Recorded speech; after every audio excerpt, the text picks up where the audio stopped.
على بالكم بلي كليماتيزور ولا المبرد ولا البراد ولا مكيف الهواء كل واحد واش عيطو.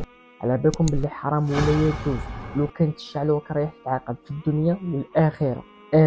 قبل ما نبداو خوتنا متنساوش تحفظوا هذا الفيديو وتبارطاجوه قبل ما تدخل تسف لي كومونتير. بارطاجي هذا الفيديو في طريقك.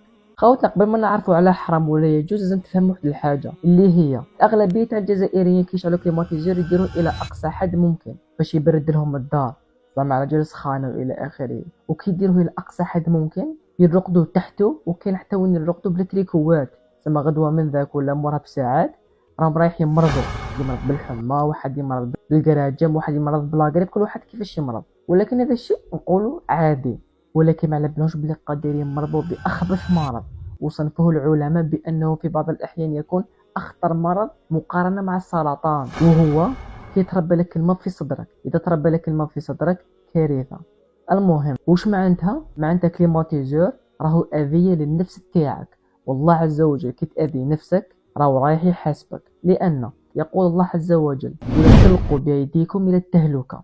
بمعنى اذا انت لقيت بنفسك الى التهلكه شعلت كليماتيزور ودرته الى اقصى حد ورقدت بلا تريكو ومرض، دير في بالك بلي هنايا كليماتيزور راح يولي حرام ولا يجوز.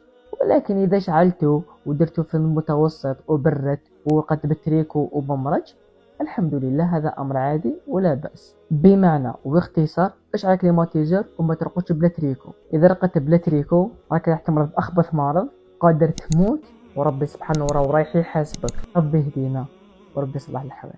السلام عليكم.